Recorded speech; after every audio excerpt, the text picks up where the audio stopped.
नमस्कार दोस्तों। आज हम पढ़ेंगे पर्यावरण के घटक। पर्यावरण के घटक क्या कौन कौन होते हैं। तो सबसे पहले हम देखेंगे पर्यावरण क्या होता है।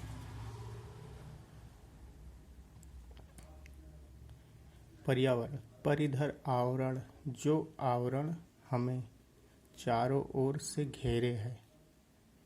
पृथ्वी पर पाए जाने वाले भूमि, जल, वायु, पेड़ पौधे एवं जीव जंतुओं का समूह जो हमारे चारों ओर है, सामुदायिक रूप से पर्यावरण कहते हैं।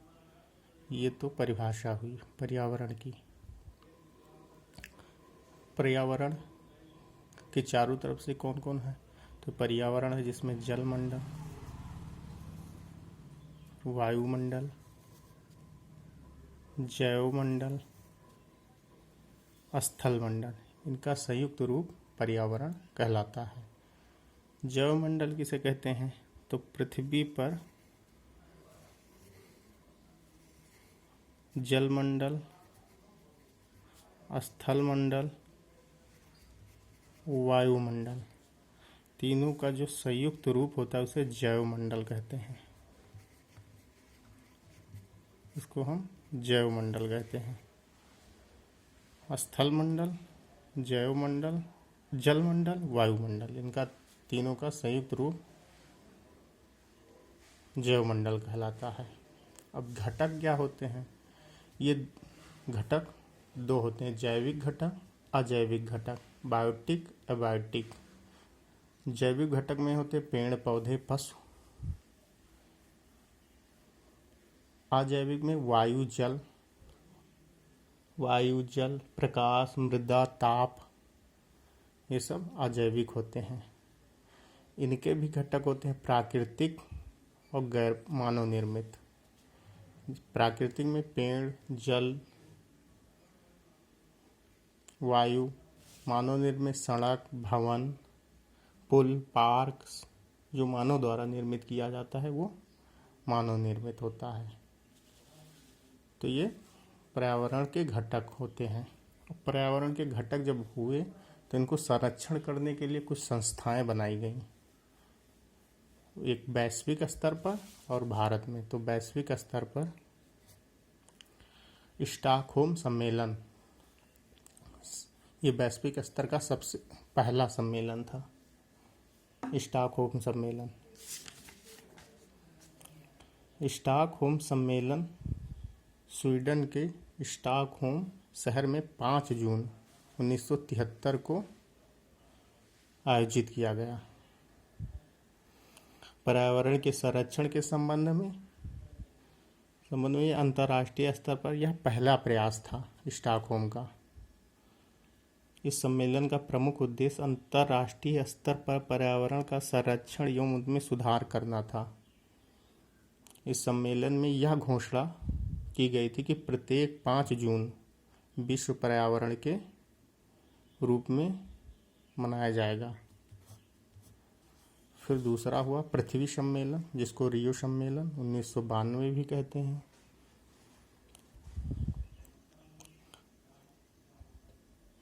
यह सम्मेलन ब्राजील की राजधानी जेनेरियो में 3 जून 1992 को हुआ था। 3 जून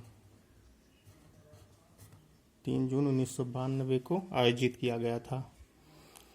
इस सम्मेलन में पर्यावरण और विकास पर एक दस्तावेज जारी किया गया था, जिसे एजेंडा 21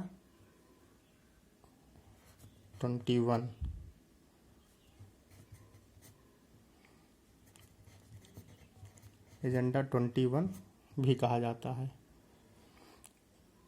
फिर हुआ UNFCCC, कुछ संस्थाएं बनाई गई संरक्षण के लिए, जैसे इसका है United nation framework conservation climate change. फिर कॉप बना, COP, पहली बैठक वार्लिन में हुई 1995 में हुई। Confirmation of party. फिर तीसरा सम्मेलन हुआ क्योटो प्रोटोकॉल 1997। क्योटो प्रोटोकॉल 1997 में हुआ। यह जापान में हुआ। ये कार्बन को कम करने के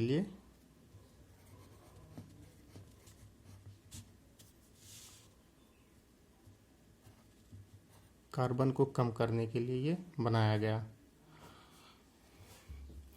फिर आया मॉन्ट्रियल समझौता। ब्रिटिश की एक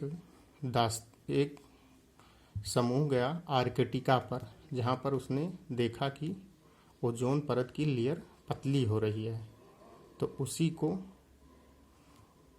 दूर करने के लिए 16 सितंबर को ओजोन परत संरक्षण के लिए मनाया जाने लगा। ये ओजोन परत के संबंध में किया जाता है मॉन्ट्रियल प्रोटोकॉल। फिर आता है भारत में। तो भारत में 1985 में पर्यावरण एवं वन मंत्रालय का गठन किया गया। फिर 1986 में पर्यावरण संरक्षण अधिनियम लाया गया। ये सब पर्यावरण के संदर्भ में था। फिर 1988 में राष्ट्रीय वन नीति लाया गया, जिसमें लक्ष्य रखा गया कि 33% वन होने चाहिए। फिर आया चौथा 2002 जैव विविधता संरक्षण अधिनियम। फिर 2002 में राष्ट्रीय जल नीति, जल को स्वच्छ साफ रखने के लिए, उनका संरक्षण करने के लिए। फिर आया 2006 में 2004 राष्ट्रीय पर्यावरण नीति लाया गया।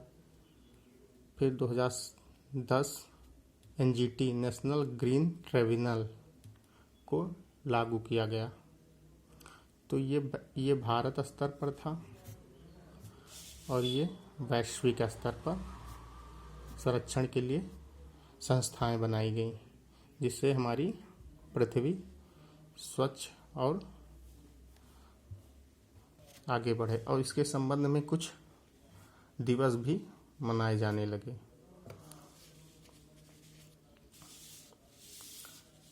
जैसे पहला दिवस विश्व नम भूमि दिवस 2 फरवरी को, ये बहुत महत्वपूर्ण है, प्रमुख दिवस। फिर 21 मार्च को विश्व वन दिवस मनाया जाने लगा। 22 मार्च को विश्व जल दिवस मनाया जाता है। 22 अप्रैल को पृथ्वी दिवस मनाया जाता है। 22 मई को जैव विविधता दिवस मनाया जाता है। 5 जून को पर्यावरण दिवस। 16 सितंबर को ओजोन दिवस मनाया जाता है।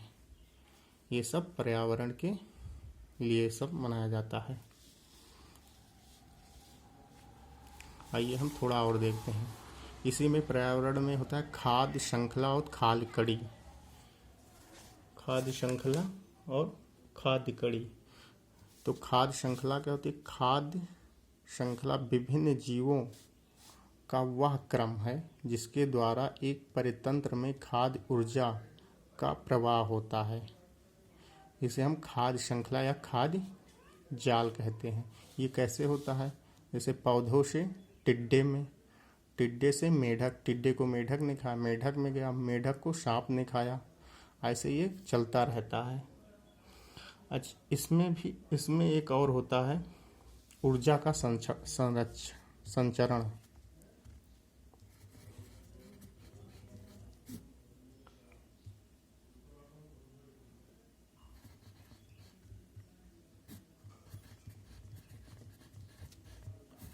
संचरण